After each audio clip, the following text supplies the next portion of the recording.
Soyez bénis dans le nom de Jésus-Christ. Que la grâce de Dieu soit sur vous et que la paix de Dieu vous accompagne dans le nom de Jésus-Christ. Que Dieu vous bénisse et que Dieu vous accorde sa grâce dans le nom de Jésus-Christ. Nous sommes en train d'étudier une série d'enseignements sur les 7 plaies de Jésus-Christ qu'il a eu à la croix, les 7 plaies de Jésus-Christ qu'il a eu à la croix. Et nous allons encore rentrer dans les mystères, dans les profondeurs ce soir encore. Il faut que tu sois connecté, il faut prendre note, il faut prendre un cahier, tu vas prendre note. C'est une formation sur ma thématique, j'ai mis « Atteignons ensemble la vraie liberté en Christ ». Atteignons ensemble la vraie liberté en Christ. Alléluia. Et nous allons voir les plaies que Jésus-Christ a eues sur son côté. Sur son côté, nous prenons Jean 19. Jean 19. Jean, c'est une formation, on ne va pas vite pour que vous compreniez. Jean 19.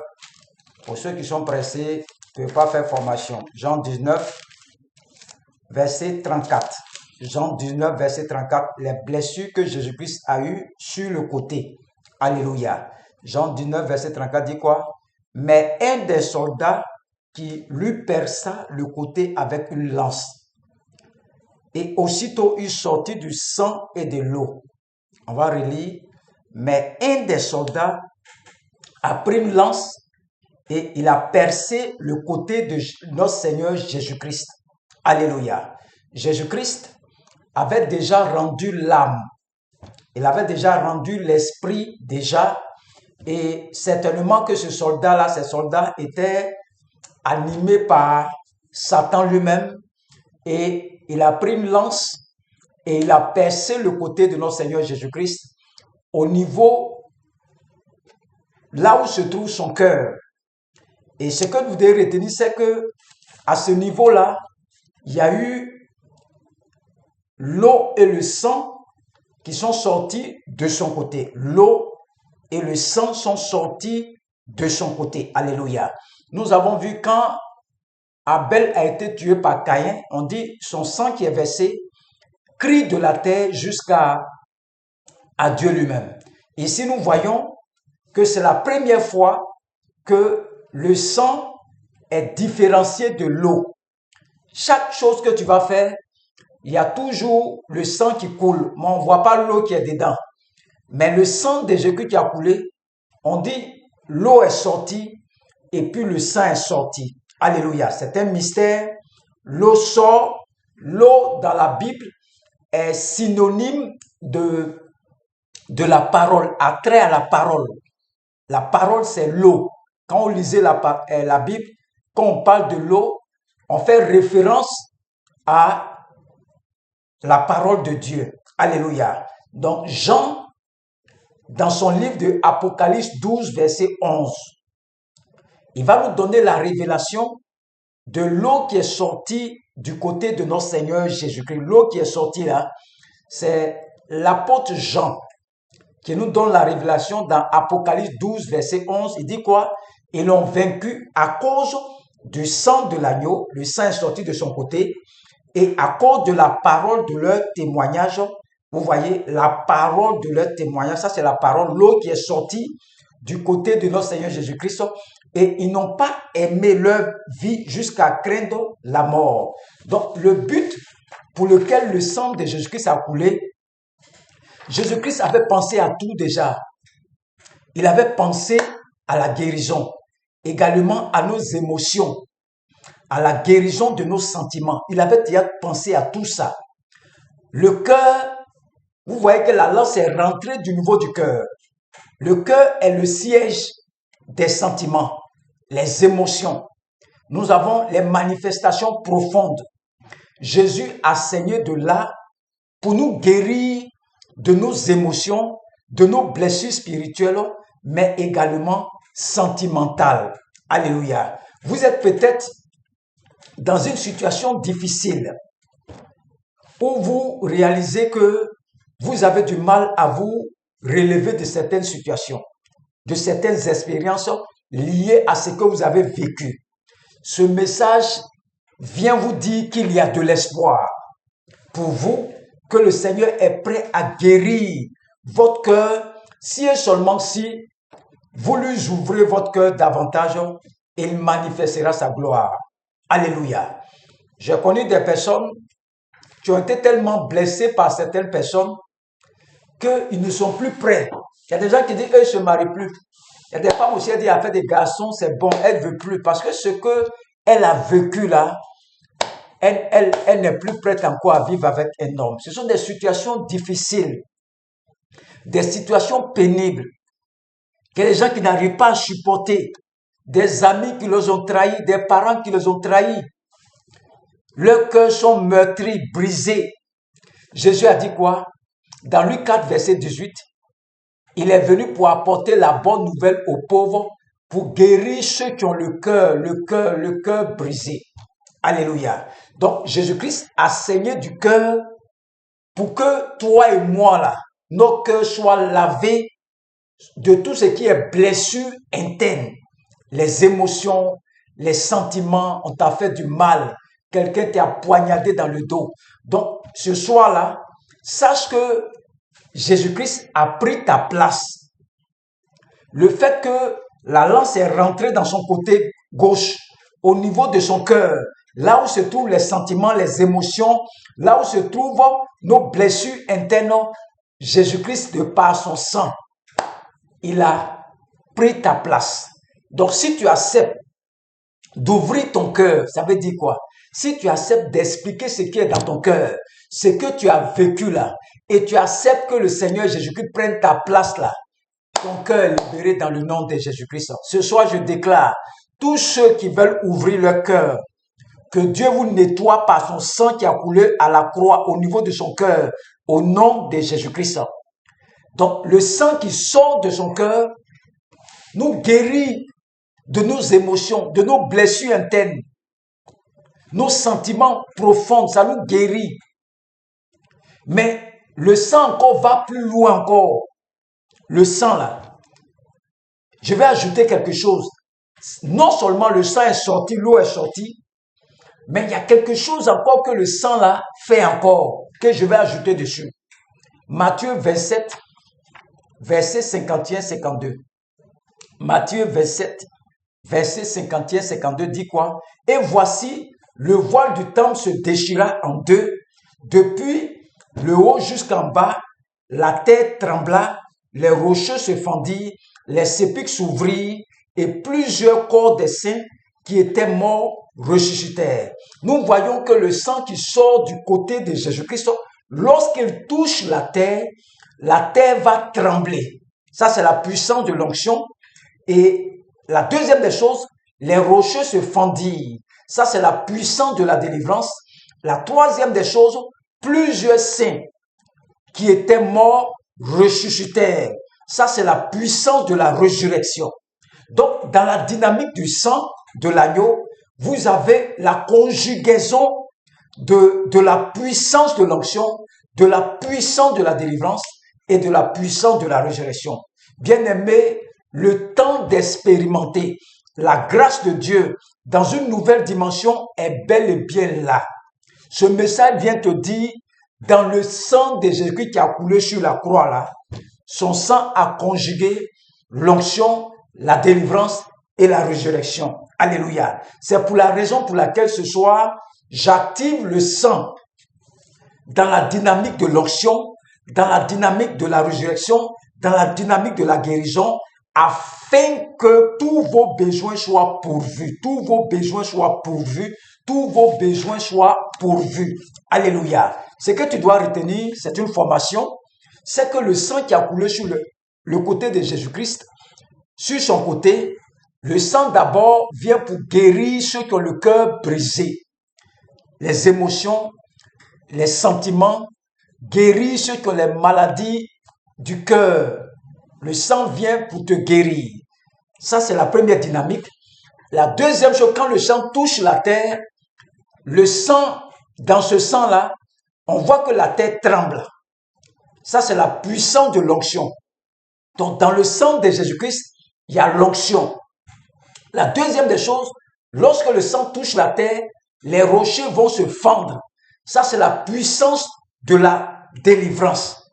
La troisième des choses, ce qui est dans le sang encore, c'est là, les morts vont ressusciter. Ça, c'est la puissance de la résurrection. Voici ce que tu dois retenir sur le sang qui est sorti du côté de notre Seigneur Jésus-Christ. Nous allons voir maintenant le sang qui a coulé au niveau de son visage. Au niveau de son visage. Qu'est-ce que ça nous apporte? Ce soir, je vais doucement. C'est une formation, ce n'est pas pour tout le monde. Je vais doucement.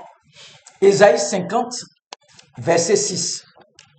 Il dit, j'ai livré mon dos à ceux qui me frappaient et mes joues à ceux qui m'arrachaient la barbe. Je n'ai pas dérobé mon visage aux ignominies et aux crachats. Donc, je vais relire encore. Il dit, j'ai livré mon dos à ceux qui me frappaient et mes joues à ceux qui m'arrachaient la barbe. Je n'ai pas dérobé mon visage aux ignominies et aux crachats. Donc, Jésus-Christ a souffert du visage. La barbe est très importante. Elle va dans le sens de la responsabilité, mais aussi de l'onction. Lorsqu'on tire et arrache une barbe, ça doit faire très mal. Donc, pendant qu'on arrachait la barbe de Jésus-Christ, le sang ressortait au niveau de son menton et aussi ses joues ont été frappées et son visage a subi les crachats les uns les autres. On a frappé le visage de notre Seigneur Jésus-Christ. Regardez quand on partait à Jésus-Christ, d'autres crachaient sur lui, d'autres le frappaient de fouet, on le frappait de crachats, son visage, ses joues, d'autres le giflaient, d'autres le tapaient, d'autres l'injuriaient, d'autres crachaient sur lui, d'autres mettaient la honte sur lui. Toutes ces choses-là, quel rapport y a-t-il entre le fait que Jésus-Christ a souffert du visage et nous? Le fait qu'il souffrait, on le giflait, on arrachait sa barbe, on crachait sur son visage. Qu'est-ce que nous les chrétiens, ça nous apporte? Dans Luc 4, verset 18, il est écrit que Christ est venu libérer les captifs au travers de cette action qui s'est passée. Donc, il est venu travailler et nous libérer de tout ce qui est là, de la honte, de l'opprobre, la honte.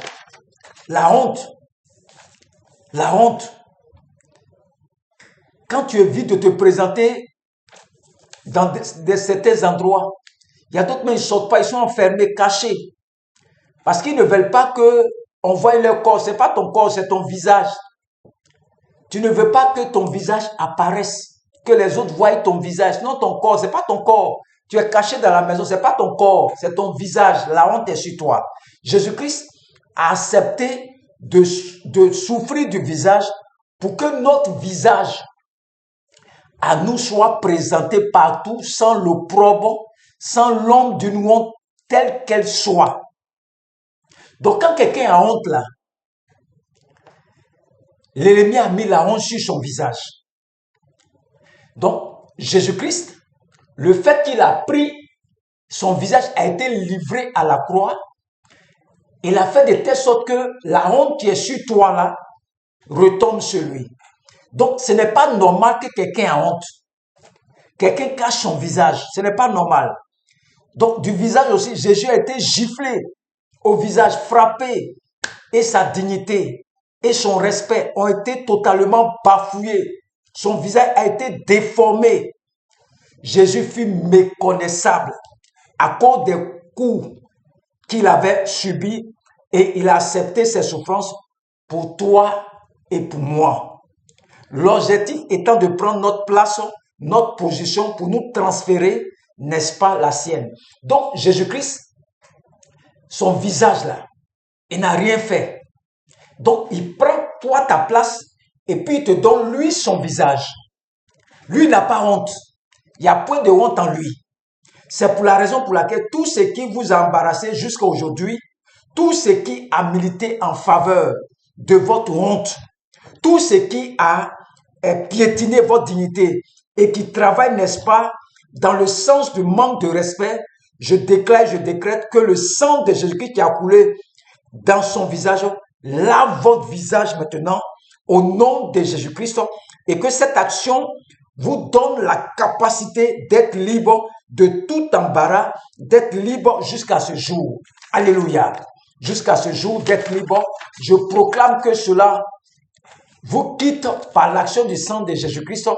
Prenez le droit de retrouver votre honneur, de retrouver votre dignité, de retrouver votre respectabilité. C'est pour cela j'active le sang de Christ au niveau de votre visage pour retrouver votre dignité dans le travail, dans le foyer, dans le couple, retrouver votre responsabilité dans le cœur de vos enfants. Retrouvez votre honneur qui a été bafoué par les circonstances de la vie. Retrouvez votre honneur par la vertu du sang de Jésus-Christ. C'est pour cela que j'active le mystère du sang de Jésus-Christ sur votre face et votre visage et je déclare et je décrète que tout ce qui était une honte soit ôté de votre visage et que la main de l'Éternel, par le Saint-Esprit vous envoie dans des situations de gloire, de restauration, que la voix du sang de l'agneau détruise dans votre vie tout ce qui envoie le manque de dignité, le manque de respect, le manque de honte, qui envoie la honte et que vous sortez, n'est-ce pas, des prisons sataniques, des prisons de la honte et soyez libres ce soir, demeurez bénis, prospères et que vos visages soient vus là où les gens ne veulent pas vous voir, que ton visage soit vu là-bas. Je prie Dieu qu'il vous donne d'apparaître au milieu de ceux qui ne s'attendaient pas à vous, que vous apparaissez là-bas. Prenez le droit de retrouver le plan de Dieu pour votre destinée et de le manifester pleinement. Le salut acquis au prix du sang de Jésus-Christ n'est pas juste l'échappatoire pour aller au ciel, mais c'est pour également un saut de domination sur la terre. Prenez le droit de manifester votre règne, de manifester votre domination, de manifester, n'est-ce pas, votre éclat par la vertu du Saint-Esprit au nom de Jésus-Christ. Je prie encore ce soir que j'active le mystère du sang encore au niveau tout ce qui est mort reprenne vie en vous au nom de Jésus-Christ, mais que cela ne s'arrête pas juste à une résurrection, que tout ce qui est ressuscité monte, que tes affaires commencent à monter, tes projets commencent à monter, tout commence à monter. Prenez le droit d'atteindre le sommet qui vous est réservé, que la faveur soit votre partage, que le sang parle en votre faveur. Je libère une transfusion sanguine, celle du sang de Jésus dans votre sang, et je déclare que tout ce qui est lien de famille, sang de famille, gène de famille qui vous empêche de progresser, que le sérum qui est contenu dans le sang de Jésus-Christ neutralise toutes ces imperfections de famille dans ton sang, dans le nom de Jésus-Christ.